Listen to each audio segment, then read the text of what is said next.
चले। अंग्रेजी हुकूमत और तालीम की वजह से उभरने वाले नए बुर्जुआई तबके में ज्यादातर ऊंची जात के हिंदू ही थे, जिन्होंने दलितों पर, जो ज्यादातर खेतीहर मजदूर थे, अपने अत्याचार जारी रखे। पुराने अंधविश्वास और कुसंस्कार, जिनकी बुराइयां सब जानते थे, जानबूझकर कायम रखे गए। दलितों, हरिजनों और पिछड़ी जातियों में ज्ञान और शिक्षा के फैलाव पर रोक थी। उन्हें गांव और नगर के समाज से परे रखकर उन पर तरह तरह के अत्याचार किए गए। ब्रिटिश राज और पश्चिमी उदार मतों और बुद्धिवादी विचारों के फैलाव ने जाति प्रथा के सामने नए सवाल पैदा कर दिए थे। इसका नतीजा ये हुआ कि सुधार का आंदोलन जोर पकड़ने लगा। इस आंदोलन की नींव डालने वालों में एक थे पूना के ज्योतिराव फुले, जिन्होंने सन 1873 में सत्य शोधक समाज की स्थापना की, जिसका लक्ष्य था मनुष्य मात्र के बड़प्पन को जात पात के बंधन से दूर रखकर प्रतिष्ठा दिलवाना। माली जाति में जन्मे ज्योतिराव फुले ने गैर ब्राह्मणों में शिक्षा के प्रसार की जरूरत महसूस की और सन 1848 में पूना में पिछड़ी जाति वालों के लिए एक पाठशाला खोल दी।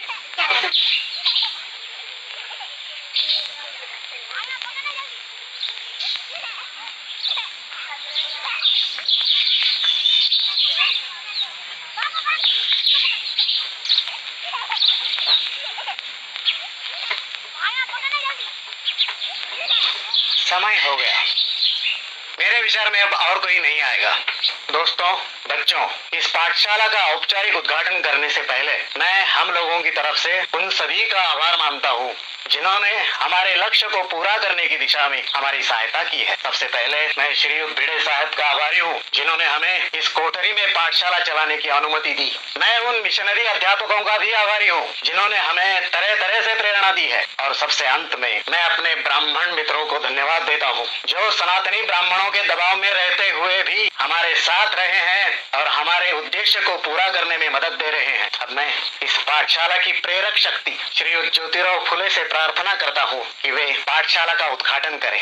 आज का दिन बहुत भाग्यशाली दिन है। कुछ वर्षों पहले मैं अपने एक ब्राह्मण मित्र की शादी की बारात में शामिल हुआ था। मित्र के रिश्तेदारों ने मुझे देखा और चले जाने को कहकर मेरा अपमान किया था। उन्होंने मुझसे कहा था कि तुम शूद्र हो और शूद्रों को अधिकार नहीं कि ब्राह्मणों के कंधे से कंधा मिलाकर चले।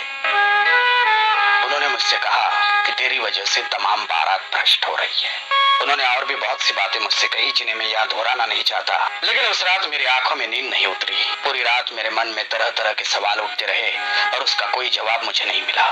धीरे धीरे मेरे मन में ये बात आ गई कि हमें आत्मसम्मान पाने के खातिर संघर्ष करना होगा। इस संघर्ष के लिए हमें अपने पैरों पर खड़ा रहना होगा। हमें हथियार उठाना पड़ेगा, लेकिन लाठी नहीं, तलवार नहीं, तोफ तमचा नहीं, बल्कि ज्ञान, विचार और सही शब्द। और ज्ञान, विचार और शब्द शिक्षा के बल पर ही मिल सकते हैं। क्या भट्ट पुरोहित हमें शिक्षा देंगे? नहीं देंगे, क्योंकि वे अपने हाथों से ऐसा हथियार हमें नहीं सौंपेंगे। इसलिए हमें खुद अपने को शिक्षित करना पड़ेगा। मेरी पत्नी सावित्री मेरी पहली शिष्या है। अब वो तुम्हें पढ़ाने में मेरी मदद करेंगे। हम इस तरह ज्ञान फैलाएंगे, क्योंकि ज्ञान ही वो दौलत है जिसे आपस में बांटना बहुत जरूरी है। यह हमारी पहली पाठशाला है जो छोटी जाति की लड़कियों के लिए खोली गई है।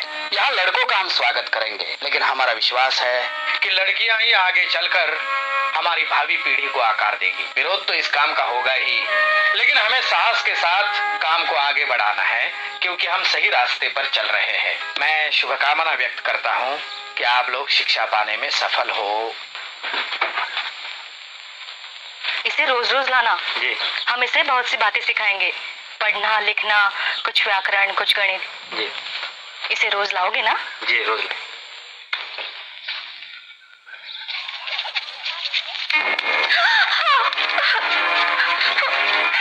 धर्म भ्रष्ट करने वालों का ऐसा ही होता है। तू हिम्मत रखो सावित्री, ये तो शुरुआत है। उनका समाज हम पर कीचड़ी उछाल सकता है और कर ही क्या सकता है। रूखा सड़ा हुआ समाज, अपने हाथों पैदा किए दलदल में धंसा हुआ समाज है वो। जब हम कुनबी किसान शिक्षा पालेंगे तो कुल समाज को उलट कर रख देंगे हम, सारी काली मात हो देंगे हम। सावित्री, तुमने जो काम शुरू किया है वो बहुत साहस का है। ये मामूली औरत की बूते की बात नहीं कि घर की दहलीज पार करके बाहर निकले, पढ़ाने का काम करे। तुम गर्व से माथा उठा कर चलो सावित्री, एक दिन साबित हो जाएगा कि हम ही सही थे। क्या हुआ ज्योति? क्या हुआ बहू को? नहीं, कुछ नहीं बाबा। तो फिर रो क्यों रही है? साड़ी पर ये गोबर और कीचड़ क्या बात है? वो पाठशाला से लौट रही थी, तब कुछ लड़कों ने उस पर कीचड़ और गोबर फेंका। तो क्या फूल बरसाते?